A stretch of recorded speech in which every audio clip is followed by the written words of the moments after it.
Y una de las primeras dudas que me entró es, yo voy a hablar de un tema que lo primero que me surge la pregunta es que si es un patrimonio incómodo. O sea, ¿no? Digo, ¿realmente podemos estar refiriéndonos a un patrimonio incómodo cuando yo voy a hablar de un museo en concreto que ahora os explicaré? Entonces yo os dejo ahí en el aire la pregunta, yo sí que creo que es incómodo. Me voy a agarrar un poco ahí como un clavo ardiendo a lo que decía Óscar Navajas de cualquier tipo de patrimonio puede ser incómodo. Los museos pueden ser muy incómodos, de hecho lo son súper incómodos, igual que este museo pues es colonial, oye, pues todas las cosas como son. Y en este caso yo voy a hablar de un patrimonio que luego os lanzaré la pregunta de si consideráis que es incómodo o no es incómodo y sobre todo por qué es incómodo, ¿no? Y básicamente yo os voy a hablar de un museo que, aunque no lo creáis, ha existido y existe, aunque haya ido cambiando de denominación a lo largo del tiempo, pero que entraría dentro de eso que podríamos llamar un museo casi maldito, ¿no? Aunque yo sé que hay mucha gente que no le gusta usar el término maldito con la palabra museo, pero nos encontramos ante un museo que en el fondo, aunque ya va a cumplir 100 años de existencia, sin embargo, nunca ha visto, uy, que de repente no te oyes y es como raro. Nunca ha visto la luz pública. Ha abierto, solo ha sido capaz de abrir en muy determinados momentos y casi siempre ha estado oculto en almacenes, en sótanos, encerrados en cajas. ¿Por qué voy a hablar de este proyecto? Porque en el fondo todo esto surgió de un proceso de trabajo en el que participé cuando estuve destinado en el Museo del Traje y tuve la enorme suerte de formar un equipo de trabajo con María Navajas, que está ahí atrás, ahí, pero que ha decidido dejarme aquí solo ante el peligro, y Cecilia López, que si veis el programa, ella iba a estar aquí también, pero bueno, por circunstancias vitales no ha podido estar y también pues me ha dejado aquí un poco solo ante el peligro, pero los tres, junto con Silvia Reguera, también tuvimos la oportunidad de trabajar con los fondos del antiguo Museo del Pueblo Español, es decir, de aquel museo que en los años 30 se crea para dar testimonio de lo que se entendía, de lo que era el pueblo español y que, como ya os he dicho, ha sido siempre un museo frustrado, ¿no? ¿Qué nos encontramos nosotros en su momento? Que teníamos que trabajar con unas colecciones muy complejas, muy difíciles, en cierto modo incómodas, y que teníamos que luchar contra, o con un museo que estaba condenado al olvido, ¿no? Entonces nos parecía como muy irónico que un museo, que suele ser un espacio de memoria, de repente se viese sometido a ese olvido y que luchar por la memoria de ese Museo del Pueblo Español fuese una cosa que considerábamos casi como de emergencia, ¿no? Recuperar esa historia. Y entonces, entre los muchos proyectos que propusimos a la dirección del Museo del Traje, como haré referencia a lo largo de la charla a este en concreto, una de las cosas que quisimos hacer es recuperar la memoria de aquellas personas que por alguna u otra razón tuvieron una relación, perdonad, tuvieron una relación laboral con el Museo del Pueblo Español. Todo surgió por una casualidad, yo hablando con una compañera que de repente me contó determinadas circunstancias del Museo del Pueblo Español. Y no sé si recordarás, María, que nuestra idea era hacer como un diccionario biográfico donde recogiésemos todos esos testimonios porque, ley de vida, la gente va dejando los museos, mucha de esta gente que deja los museos pues es memoria de esos espacios y memoria que se pierde, ¿no? Entonces, la idea era crear esa especie de diccionario biográfico, pero bueno, luego las circunstancias administrativas nos han ido colocando cada uno en diferentes sitios y esos proyectos quedaron un poco así, digamos, en vía muerta, ¿no? Entre otras cosas. Sí que fuimos capaces de hacer alguna cosa, alguna exposición en la zona de la Permanente y demás, pero bueno, fue bastante interesante. La idea es que yo os voy a contar brevemente cuál es la historia de ese Museo del Pueblo Español, en qué consiste ese Museo del Pueblo Español, después de hacer una breve introducción sobre la relación que hay entre antropología, museos, museología. Hay bastante escrito sobre el tema, hay bastante bibliografía sobre la cuestión, pero bueno, yo me voy a centrar solo en pequeño aspecto porque me parece interesante recalcarlo, para luego hacer ese recorrido cronológico por ese Museo del Pueblo Español, que ya veréis que es que el pobre, o sea, yo creo que no podían pasarle cosas más, o sea, peores que hacían que nunca fuese capaz de abrir sus puertas al público. Y luego sí que voy a cortar un poco la charla para intentar que me respondáis a dos preguntas. La primera es sobre si es patrimonio incómodo, si lo podríais considerar dentro de esa definición de patrimonio incómodo como espacio, lugar, que nos remite a algún tipo de memoria traumática, algún tipo de violencia traumática, o no lo es, ¿no? Sino simplemente son los avatares de la historia museológica de este país. Y luego sí que me gustaría que, por favor, y os animo a que participéis activamente, que me respondáis a una pregunta. ¿Por qué? ¿Por qué un museo del pueblo español o un museo, voy a utilizar otra denominación, un museo de antropología dedicado a las culturas, a las identidades españolas, y hablo en plural, porque nunca es o nunca ha sido capaz de abrir sus puertas y ahora mismo pues 100.000 piezas están en un almacén bajo tierra, ¿no? Y nunca ha sido... No son de acceso público, básicamente. Así que si me permitís, y como os decía, sí que me apetecía ya empezar un poco con esos breves conceptos que os decíamos. Si queremos establecer una relación entre antropología y museos, evidentemente existe, ha habido y la habrá, por mucho que a veces se empeñen, habrá.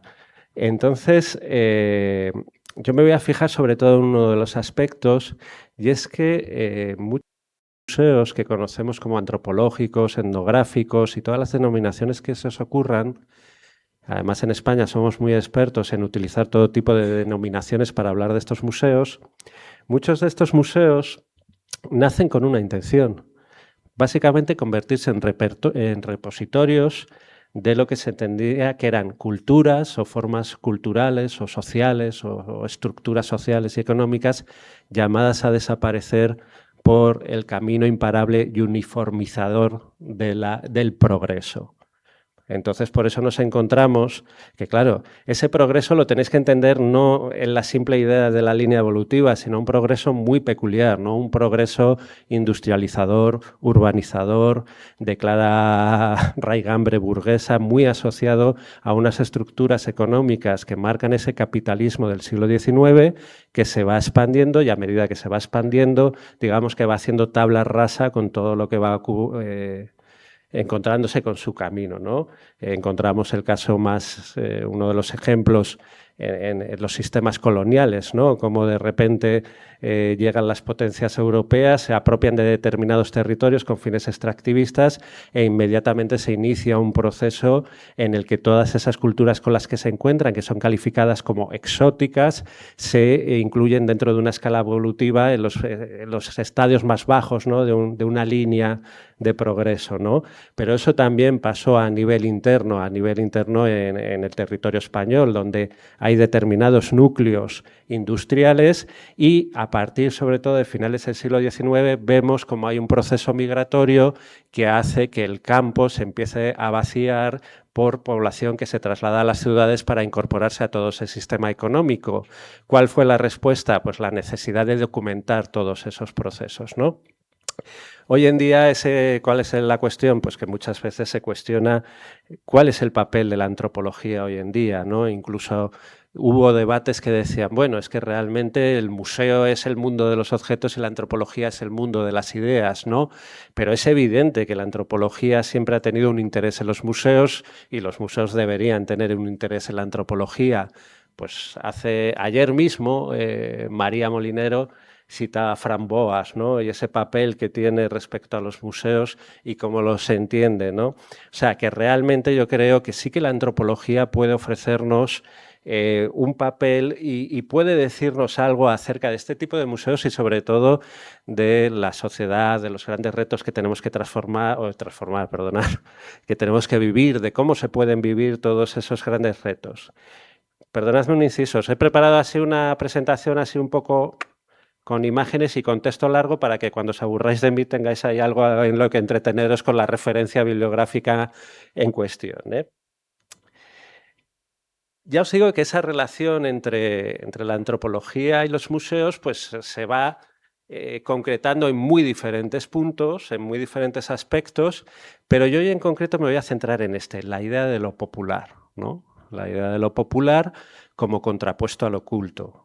Entonces, daos cuenta cómo por una parte tendríamos todo ese mundo de la alta cultura, ¿no? La alta cultura que reside en el ambiente urbano, en los ambientes burgueses, en los ambientes fruto de la industrialización, frente a aquello que se considera que es lo popular, centrado en el ámbito rural y que además se asocia con una tradición muchas veces tipificada, folclorizada e incluso también, ¿por qué no?, idealizada, romantizada, estableciendo una dicotomía que por suerte hoy entendemos ya que es totalmente falsa, ¿no?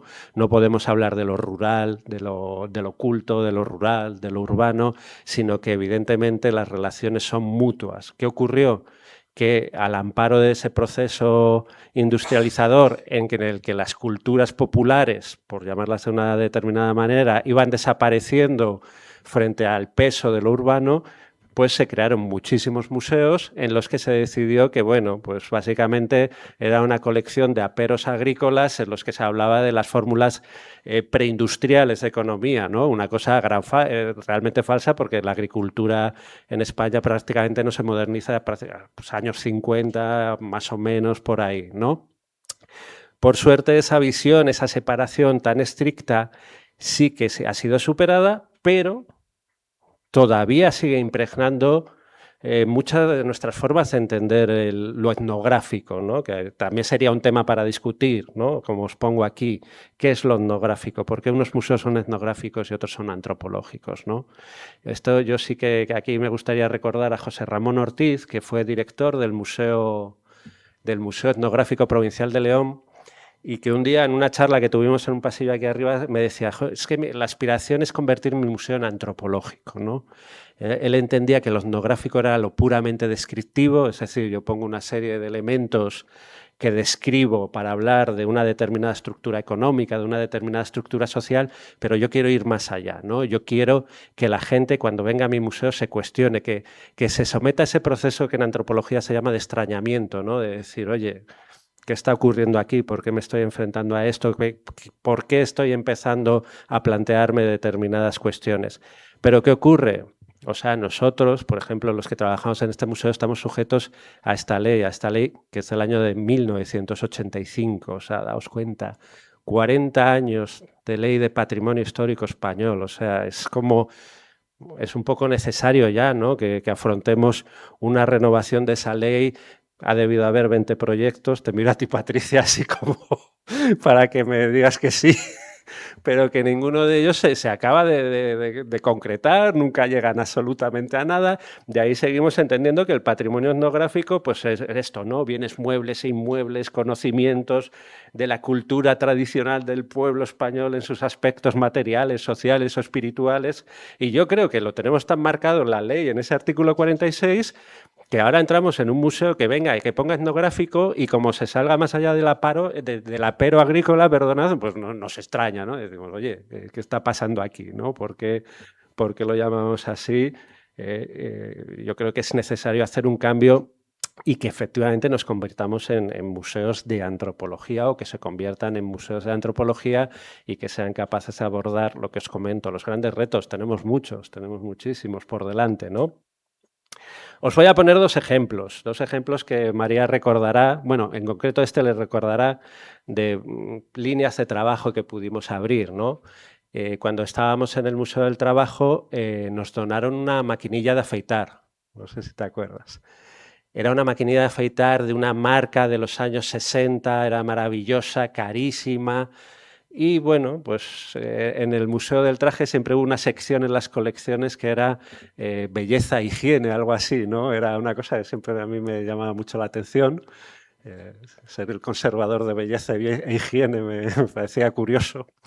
Entonces, pues era una maquinilla que era fantástica y muy buena, había dinero ahí. Pero lo más interesante de esa maquinilla es que la persona que nos la donó era corrígeme María si me equivoco, la nieta de un emigrante extremeño que se fue a Alemania en los años 60. Y con uno de los primeros sueldos que obtuvo trabajando en las fábricas alemanas, compró esa maquinilla como un símbolo de, oye, aquí estoy y mirad el poderío, ¿no? Eran los famosos coches, el Aiga, ¿no? Ese que cuando venían los emigrantes que habían triunfado en Alemania, ¿no?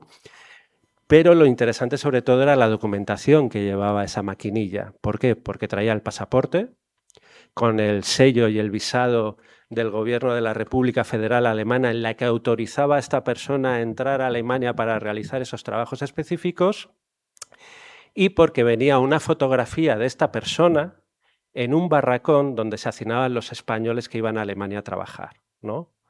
Entonces, a partir de esta maquinilla, además creo que la fotografía venía dada, tenía una dedicatoria, tenía algo escrito a su mujer en la parte de atrás. A partir de esta maquinilla pensamos, oye, qué interesante es recordar, recuperar esta historia en un momento como este, ¿no? Porque en España somos de memoria histórica un poco peculiar y a veces incluso un poco floja, ¿no? Entonces nos parecía muy interesante, a partir de una simple maquinilla de afeitar, construir ese relato. Yo aquí voy a traer a colación también otro ejemplo, este ya lo he trabajado más aquí y bueno, mis compañeros y mis compañeras pues me habrán oído hablar 20.000 veces de la colmena, ¿no? De hecho, veo a Patricia riéndose al fondo porque me ha tenido que aguantar la historia de la colmena mucho tiempo. Y es que, por poneros otro ejemplo, esto es una colmena básica en las sociedades, vamos a llamar preindustriales, para que nos entendamos, ¿no?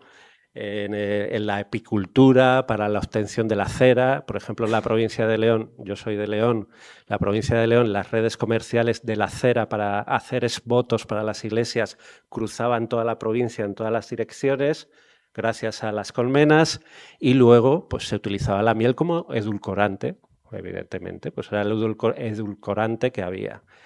¿Qué ocurre? Que leyendo documentación sobre colmenas y colmenares tradicionales, no me digáis por qué lo estaba leyendo, pues no lo sé, de repente empieza a ver que todas estas colmenas tradicionales empiezan a ser abandonadas a lo largo del siglo XIX. Bueno, se puede poner en relación con el proceso de industrialización, pero yo también me pregunto, ¿no tendrá que ver con la llegada de azúcar de forma masiva desde Cuba? ¿No tendrá que ver con un momento en que se ilegaliza el tráfico de personas esclavizadas y España ve la oportunidad para hacerse con ese tráfico de personas esclavizadas y llevarlas a trabajar a las plantaciones de caña de azúcar en Cuba? De hecho, es muy curioso, porque cuando Cuba se independiza en 1898, el famoso desastre español, deja de afluir el azúcar a España y hay que buscar una alternativa, y el campo leonés se llena de remolacha. O sea, para que veáis cómo a partir de una simple colmena pues podemos ir sacando hilos, historias en diferentes niveles de lectura y hablar de diferentes aspectos. Luego también podemos hablar de la apicultura, por supuesto. Pero bueno, nos puede dar pie y juego a tratar muchos aspectos así. Voy a ser un poco ambicioso, ¿no? La idea de François Berger, cuando hace ese recorrido por el esclavismo en el Museo del Louvre y se fijan los azucareros de los cuadros, ¿no? Pues nosotros a partir de una colmena lo llegamos a incluir dentro del folleto de esta exposición que realizamos en el año, perdona que lo mire, en el año 2023. Perdonad que si no me pierdo.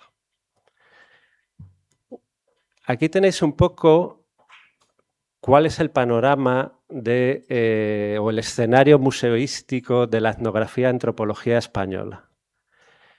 He utilizado como datos el directorio de museos y colecciones museográficas que mantiene la Subdirección General de Museos Estatales del Ministerio de Cultura, para darme cuenta que la tipología, cuando tú haces una búsqueda ahí, están registrados 1.500 museos españoles, y tú cuando haces una búsqueda por temática, te sale que hay en torno a 280 museos que se clasifican como museos etnográficos o de antropología.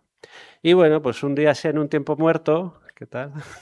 En un tiempo muerto, pues bueno, dije, va, voy a hacer este mapa para ver si se puede ver algún patrón, alguna forma en su distribución, etcétera, etcétera. Pero, bueno, pues ya ves que la distribución hace como una diagonal extraña, en el levante hay un peso específico bastante interesante, también en el norte y demás, pero lo que está claro es que es una tipología que tiene un enorme éxito. O sea, yo creo que no hay pueblo de España que no tenga su pequeño museo etnográfico donde se han ido acumulando los diferentes aperos y todo aquello que toda la gente tenía en su casa lo ha ido metiendo ahí y se ha generado pues esta red museística bastante desarticulada, pues, también hay que decirlo, en la que predominan varias tipologías, ¿no? Por ejemplo, son muy habituales los museos dedicados a la fiesta como gran elemento identitario, como gran elemento que define un territorio, pero también los que se articulan en torno a la idea económica, ¿no? A una actividad económica en concreto que ha definido a ese territorio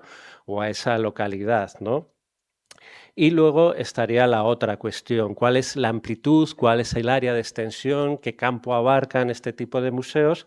Y aquí ya empezamos a ver que hay datos muy interesantes, ¿no? Como por ejemplo, la gran mayoría de los museos etnográficos son museos de carácter local, ¿no? Que tienen ese ámbito municipal casi, a los que habría que añadir luego un número muy pequeño de museos que tienen un ámbito regional, autonómico, que veremos luego cuál es la razón de ello, pero luego nos vamos a encontrar con la situación ya curiosa y que un poco es la que os quería plantear, que es que de un ámbito estatal, pues que tenemos, yo creo que tres museos, dos o algo así, y además dedicados a eso que os comentaba antes, ¿no? A ese mundo de lo exótico, ¿no? No hemos sido capaces de articular un museo que sea capaz de hablar de nuestras identidades, de nuestras sociedades, de nuestras culturas, ¿no? Es uno de los ejercicios que yo siempre creo que está pendiente dentro de la museología española, ¿no? El ser capaces de hablar de esas cuestiones y abordar todo ese tipo de temas, que es precisamente por lo que voy a acabar antes, para que a ver si genero ese debate y entonces pues, seáis capaces de ver o por lo menos de lanzar alguna idea sobre cuál puede ser la razón última por la que no tenemos un museo de esas características, ¿no? Vamos a hacer ese pequeño repaso histórico que os he comentado para que os sirva, para que os pongáis en situación y así, si comentáis algo, por lo menos que podamos hacerlo sobre alguna base. Ya os comentaba que la idea de progreso es fundamental en la creación de estos museos etnográficos y en el caso español, pues se concreta, por un lado, pues lo que estudiamos todos, ¿no? Cuando estudiamos la historia de la antropología española, esa antropología física de los médicos, bueno, somos buena muestra en este museo, ¿no? El doctor Velasco en 1875, pero por otra parte todo ese tipo de estudios del folclorismo asociados en un caso a territorios periféricos con una fuerte impronta nacionalista o si no a otro tipo de territorios ya más con tendencias más centrípetas, ¿no? Esa idea de progreso va a ser fundamental a la hora de crear o de empezar a germinar la idea de la necesidad de crear un museo que se dedique a las culturas populares, ¿no? Y es ya a finales del siglo XIX cuando en determinados círculos intelectuales, cuando en determinados círculos sociales empieza a barajarse la idea de la necesidad de crear un museo de estas características, pero tendremos que esperar un poco hasta que en 1925 llega esta exposición. Aquí de nuevo me vais a permitir un pequeño inciso, y es que se refiere a una exposición del traje regional e histórico que se abre en 1925 y tenéis una oportunidad fantástica para ir a ver la exposición Raíces en el Museo del Traje, que han hecho un proceso de revisión maravillosa sobre esta exposición y es más que recomendable, ¿no? Entonces, ¿qué ocurre? Que en ese año se concreta todas esas ideas que tratan de documentar, de recuperar esa idea del pueblo desde la diversidad y se concreta sobre todo la idea del traje, porque se entiende que la indumentaria es el elemento definitorio, ¿no?, de las diferentes identidades españolas, ¿no? En los años 30 ya se hablaba del problema de la identidad española y una de las conclusiones a las que se llega es que la identidad española es múltiple, ¿no? Y toma forma en esos diferentes trajes de las diferentes provincias que se van a concretar en esta exposición, ¿no?, del traje. Pero aquí ya encontramos un problema, y es que es una exposición que viene a hablar del pueblo, del pueblo. Ahí tenéis el titular que a mí me parece maravilloso, el de "Ya existe el Museo de la España que se va", pero sin el pueblo. A mí me parece muy significativa esa imagen de esos maniquíes vestidos con esas ropas, pero como figuras inmóviles, silenciadas, silenciosas, porque no van a decir nada. Para organizar esta exposición, determinadas élites sociales, hablamos aristocracia, clero, élites sociales, van a organizar diferentes comités en diferentes provincias de España que se van a dedicar a recolectar esas indumentarias, esos trajes como representativos de esa gran diversidad y esa gran variedad de lo que supone las identidades españolas. Pero ya os digo, me parece muy interesante que os quedéis con eso, que es que el pueblo, el protagonismo es cero, cero. Esa exposición, con el tiempo, tomaría forma, esa exposición se cierra, tiene un enorme éxito de público, acabaría metida en cajas, empezaría el baile por diferentes puntos de Madrid, hasta que finalmente se decide que hay que concretar y crear un museo del pueblo español, pero ya nos estamos remontando al año 1934.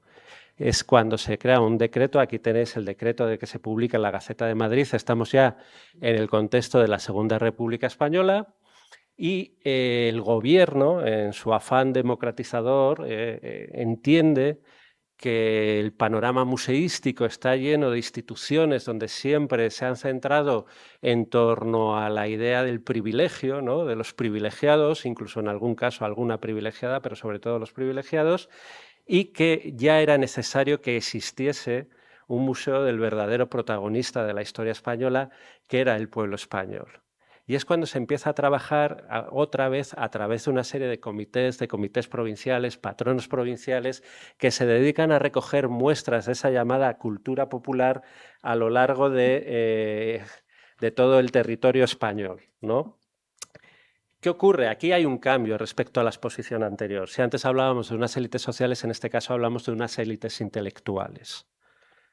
Ya no hablamos tanto de esas élites sociales que recogen trajes y demás, sino de unas élites intelectuales que para los parámetros de la época, como hablabas ayer tú, Fernanda, para los parámetros de la época hicieron un trabajo bastante digno, ¿no? Bastante interesante, y en algunos casos nos ha permitido llevar a cabo, o nos permitió llevar a cabo, acciones bastante interesantes, ¿no? Como por ejemplo, cuando fuimos capaces de contactar con la familia de Domingo Sotoca, un pastor de Guadalajara que se dedicaba a tallar la madera y que tenía varias piezas en el museo, y pudimos reunirnos con ellos en el museo y enseñarles esas piezas, y realmente para ellos fue una experiencia muy sorprendente y para nosotros una experiencia muy emocionante en ese momento, ¿no? Entonces, es verdad que hicieron un gran trabajo, pero es aquí cuando empieza esta historia un poco maldita de este museo, porque dentro de esa programación de apertura se decide que el museo se va a abrir en julio de 1936 en el Palacio de la Marina, el Palacio del Palacio de Godoy, justo al lado ahora donde está el Senado, con lo cual yo creo que no hace falta decir nada más, ¿no? ¿Qué ocurre en julio del 36? Golpe de Estado y encima en primera línea de frente en la ciudad de Madrid. El museo no puede abrir sus puertas y se decide que se posterga la apertura hasta otro momento posterior. Eso no quiere decir que no haya una actividad, porque incluso el Museo del Pueblo Español llega a participar en el Pabellón Español de París de 1937, del que, por cierto, nunca volvieron unos trajes de lagartera. Se quedaron allí, pues estarán en algún domicilio de París o vete a saber por dónde estarán, ¿no? Pero bueno, es lo que os comento. Es este momento cuando de repente este museo empieza ya esa historia un poco que hace que nunca tenga esa luz pública. No me quiero prolongar mucho porque os quería hacer las preguntas. Y de hecho, solo os voy a marcar los dos momentos en que llega a abrir al público. Uno, en los años 40, con Pérez de Barradas de director del museo, y encima lo hace de forma intermitente, lo hace en ese Palacio de la Marina, al lado del actual Senado. Bueno, aquí había hecho este breve inciso sobre el museo porque al fin y al cabo compartimos director, y es entonces cuando también, junto a ese Museo del Pueblo Español que abre, se crea ese Museo Nacional de Etnología con ese carácter colonial tan marcado y con el que estamos ahí trabajando. Luego, en los años 50, asume la dirección Julio Caro Baroja, y es cuando redacta, que hablábamos antes, un proyecto para la creación de un museo al aire libre que tampoco ve la luz. Para Julio Caro Baroja, el Museo del Pueblo Español se convirtió en su gran espina, o sea, fue una cosa que nunca fue capaz de superar el fracaso de este museo y él llegó a considerar que era una razón personal, o sea, que era una cuestión personal que había detrás de esta apertura, o sea, o más bien de esta apertura fallida. Y luego un momento de segunda apertura pública en el año 71 que mucha gente ya pone en relación pues, con el desarrollismo de los años 60, el gran movimiento de población desde el campo a la ciudad de los años 60, pensad en la película Surcos, pensad en la periferia madrileña y las situaciones en las que se vivían en esos momentos, y también con el auge del turismo. Un turismo que buscaba aquello de Spain is different, ¿no? Que buscaban ese folclore, ese sol y playa y demás. Y es en este momento cuando muchos de esos pequeños museos locales se empiezan a crear, porque tratan de dar respuesta a ese turismo que estaba buscando un poco lo diferente y también pues, porque eran pueblos que estaban sufriendo un cambio brutal.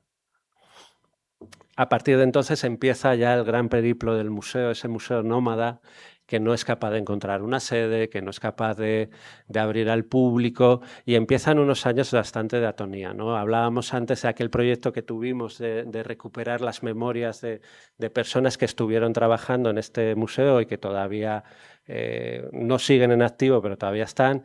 Y ahí tenemos, por ejemplo, nos contaba una persona que trabajó en una época en la que el museo estuvo almacenado en el edificio San Carlos, aquí al lado, y él lo recordaba como uno de los momentos más tristes. Y es que me vais a permitir que vuelva aquí atrás, porque aquí también fuimos capaces de recuperar el testimonio de una trabajadora del museo que nos contó que pocos días antes del cierre tuvo una visita de los altos cargos de Falange Española, ¿no?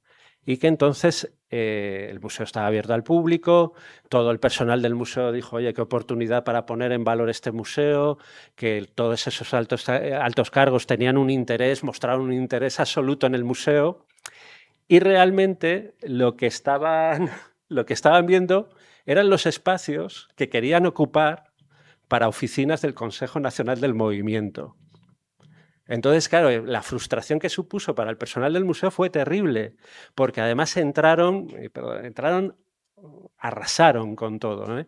Nos contaba esta persona que la gente que trabaja en ese museo no os lo vais a creer, que había vitrinas que las cerraduras no abrían bien y que los operarios decían, no podemos esperar, martillazo puro y duro. Sí, sí, esto nos lo contó aquella persona. Decía, no, no, a martillazos con las vitrinas para sacar los fondos porque había que habilitar las oficinas para la CDT. Es entonces cuando se inicia este periplo. En medio de todo esto llegamos al proceso democratizador, se aprueba la Constitución del 78, tenemos la posterior Ley de Patrimonio Histórico y sobre todo se aprueba el régimen de autonomías con la construcción de un sistema en el que, no sé qué, en el que... Sí, ya, también lo estoy notando. Bueno, se aprueba el sistema de autonomías en el que cada autonomía quiere definir su propia identidad y crea una serie de museos de carácter etnográfico con la idea de abordar la construcción identitaria propia. Es entonces más adelante cuando se trata de resolver la cuestión de qué ocurría con ese Museo del Pueblo Español, con la creación del Museo Nacional de Antropología en el año 93, es cuando se decide la unión de ese pueblo español, el museo dedicado, permitidme, a nosotros, con el Museo Nacional de Etnología, el Museo de los Otros, ¿no? Y se decide articular la unión a través de este Museo Nacional de Antropología, unión que nunca llegó a ser efectiva como tal. Las dos instituciones mantuvieron vidas separadas, pero fue muy curioso porque llegamos a recuperar aquel proyecto. No sé si lo recuerdas, María, en la torre del Museo del Traje recuperamos aquel proyecto en el que se planteaba una museografía que mantenía la separación. O sea, por una parte se expondría todo lo español y por otra parte se expondría todo lo que en este momento teníamos aquí. Y digamos, bueno, pues realmente todo eso quedó en absolutamente nada. vidas separadas, instituciones separadas, hasta que llegamos 2004, que es prácticamente ya nuestra actualidad, y se decide que el proyecto del Museo Nacional de Antropología, como se había pensado, no iba a salir adelante.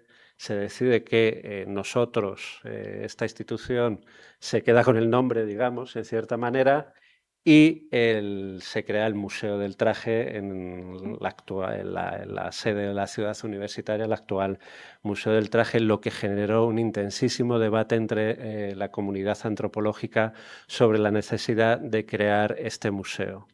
Volviendo a nuestro proyecto de biografías, recuerdo entrevistar a una persona que estuvo en una de estas reuniones fundamentales y tenía un peso específico importante en las decisiones que se iban a tomar, y le preguntamos y le dijimos, en esa reunión pasó algo que no se sabe, pero queremos que nos cuentes, ¿no? Que nos cuentes qué ocurrió ahí.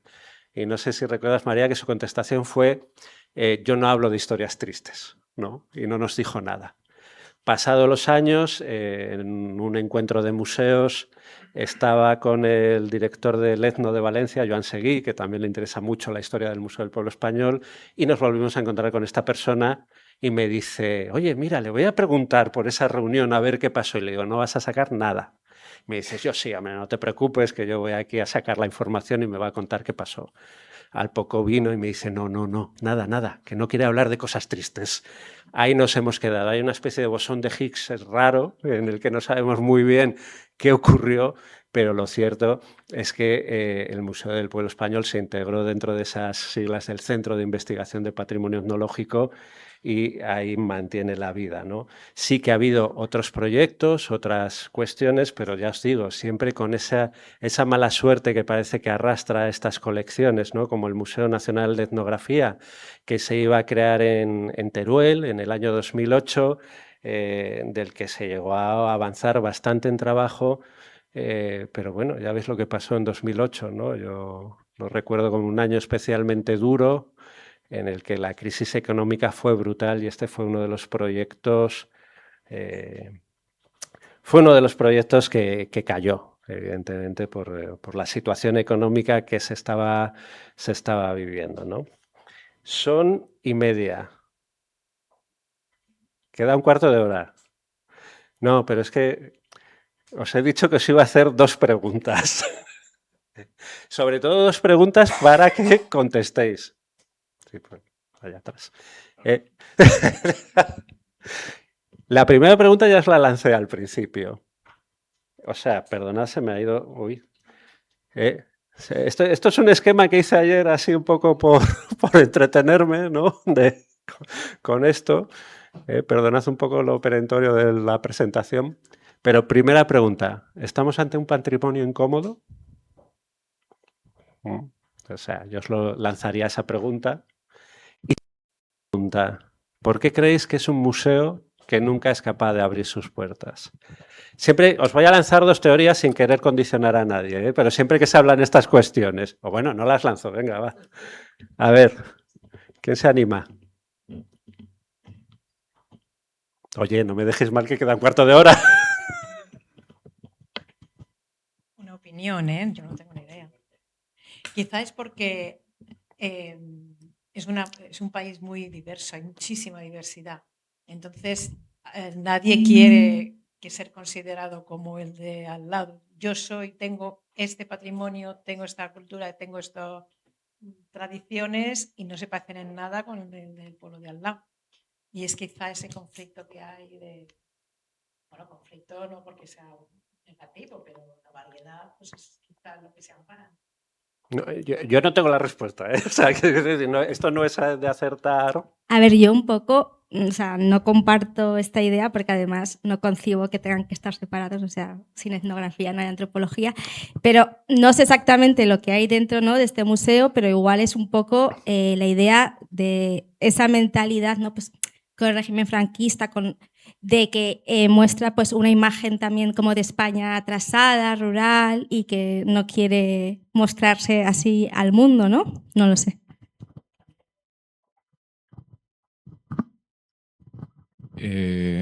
Bueno, durante la presentación yo es que me estaba acordando de otro museo al aire libre. que es un museo más real que la realidad, es el Poble Español de Barcelona.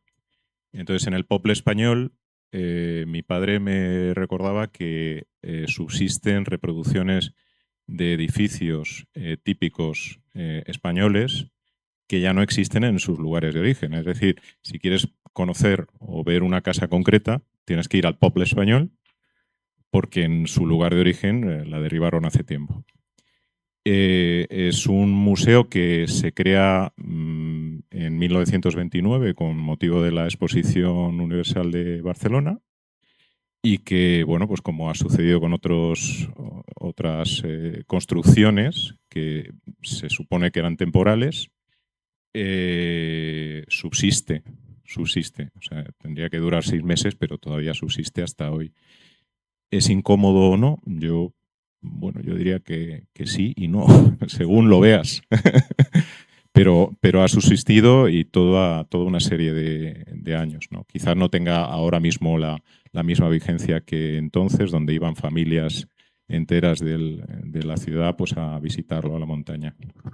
Perdón, Valentín, es que cuando has comentado eso, me acabo de acordar en Coimbra existe la ciudad de los pequeñines, ¿no? Algo así se llama, ¿no? Que es un sitio curioso que yo visité muchas veces de pequeño con toda mi inocencia y hace poco lo visité y cuando estaba con la gente y les decía, ay, pues mañana voy a ir a la ciudad de los... Me hacía muchísima ilusión, ¿no? Volver allí y de repente me miraron totalmente asombrados, ¿no? Me dijeron, pero si eso es un canto al fascismo portugués más recalcitrante. Y yo pensando, madre mía, pues yo tengo unas fotos subido en todo que era... Entonces me recuerda un poco...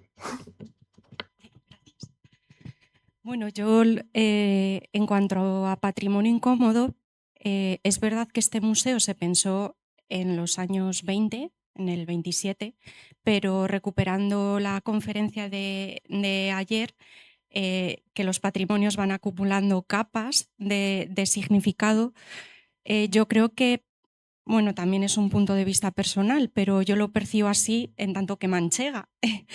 Se le han acumulado durante la dictadura tal capa de significado en que se intentó hacer planas unas identidades que eran múltiples, se intentó unificar los diferentes pueblos, que bueno, eso queda a día de hoy.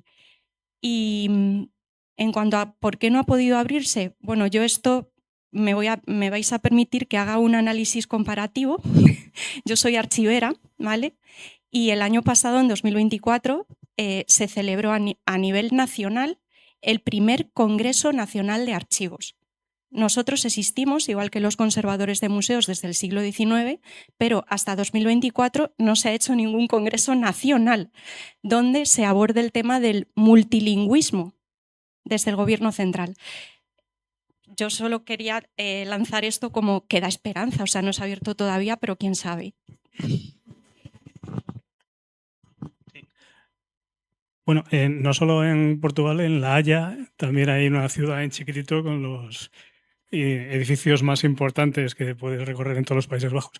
Yo creo que esto puede ser incómodo, pues lo del pueblo español, como tú has dicho, se basan en identidades los museos etnográficos.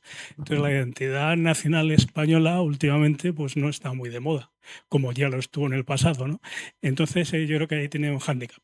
Hay varios museos en España que se dedican parcialmente, digamos por temática parcial, digamos, a la identidad nacional del país, España, ¿no? Como puede ser, por ejemplo, el Museo de América, en cierto orden, con su, digamos, sesgo colonial, el Museo Naval, el Museo Arqueológico Nacional realmente es un museo de historia de España. Entonces, bueno, cubren ciertos temas, pero lo de un Museo Nacional Español últimamente, pues no, parece que no vende mucho tampoco.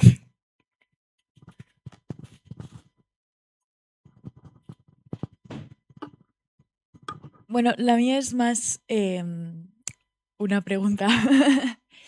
Y es que al ser como un archivo de objetos que no está accesible al público, o sea, es que el tema es que es incómodo para quién.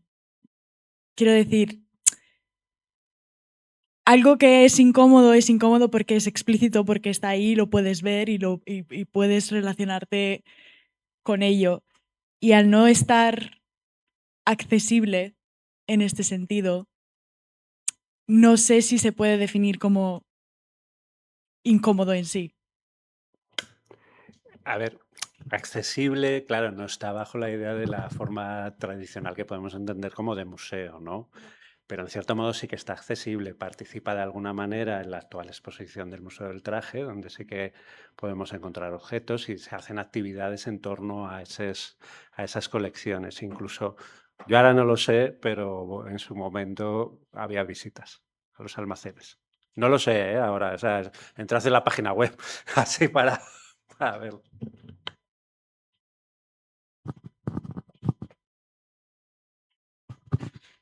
Quería contribuir un poco a lo que ha dicho ella, y es que realmente el crecimiento de los fondos del Museo del Pueblo Español también tiene momentos muy significativos que se van incorporando, y eso, por ejemplo, no se destaca. En el Museo del Traje aparecen elementos que pertenecían al Museo del Pueblo Español, pero están, como decía Hegel, ¿no?, subsumidos a la historia del traje. O sea, casi son accesorios y más irrelevantes que los accesorios. Entonces, no, realmente yo, por lo que has citado en la bibliografía, a mí sí me falta un poco cómo fue la historia de esos fondos, cómo se fueron incorporando, quién colaboró, quién no colaboró, y yo pues nunca he podido leer un artículo de esto, por ejemplo. O sea, me importa más casi la historia de por debajo que las pocas exposiciones que se hayan podido hacer. Sí hay bibliografía sobre la cuestión. De hecho, yo tengo ahí varias referencias y fuentes porque, bueno, realmente, o sea, no es la primera vez que abordamos el tema de los museos, la antropología, pues bueno, siempre lo centramos mucho en los dos paradigmáticos, por lo que nos toca es un poco el pueblo español y el nacional de antropología, pero sí hay bibliografía y hay bastante bibliografía sobre el tema del pueblo español. De hecho, yo sé que hay intención de publicar algo en breve o estaban en ello, pues Iñaki Arrieta, Joan Seguí, Xavier Roger y demás, creo que andaban detrás de ello. Y ahora hablaba con Germán, el siguiente ponente, ¿no? Ahora no me acuerdo el nombre del título, el título del libro del que hablábamos, En busca del pueblo, ¿no? En busca del pueblo. Eso es, que se acaba de publicar, en el que aparecen referenciados diferentes museos, incluido este, y aparece el Museo del Pueblo Español. O sea, que sí que es una historia conocida, sí que hay bastantes referencias al respecto. No me quiero prolongar mucho. No sé si, Germán, ¿quieres añadir algo? Ahí, pues ya puesto.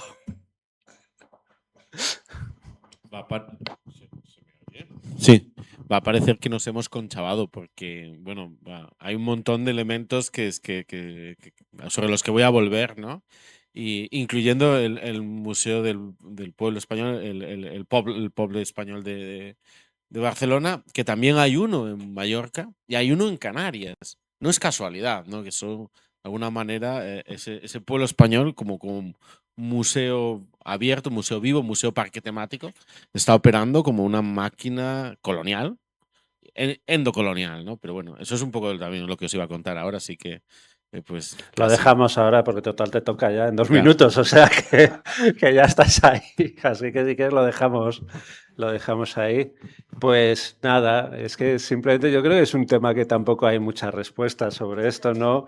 Siempre se habla mucho de la cuestión identitaria, pero también se habla a veces de la cuestión de clase, ¿no? De la cuestión social, de si el museo es un espacio de privilegio, lo que os comentaba antes, y en qué punto dentro de ese espacio de privilegio puede tener cabida el pueblo, ¿no? El pueblo en la idea un poco, llevándola a esa idea un poco del proletario, ¿no? Por eso pongo ahí la cita de Marx. Entonces, es una cuestión, yo creo que sin respuesta y que siempre generará un debate y que ahí está, o sea, que es... Mi opinión, hombre, bueno, yo sinceramente... No, yo tengo muy buena amistad con Dani y entonces luego cortamos. Pero yo creo que mi opinión está bien clara en la diapositiva de gracias y despedida. O sea que ahí lo dejo todo. Así que nada, que muchísimas gracias. Perdonadme un momentín que agradezca una cosa que no hemos hecho en el curso. A Dani al sonido, que siempre está aquí. Me encanta porque luego el interés que pones en los debates sobre estas cuestiones, porque luego recogiendo siempre nos quedamos debatiendo. Y Alejandra, que está ahí detrás, que es nuestra becaria Formarte, y que sin ella el curso, pues nada, hubiese sido prácticamente imposible. Así que nada, muchísimas gracias. Chao.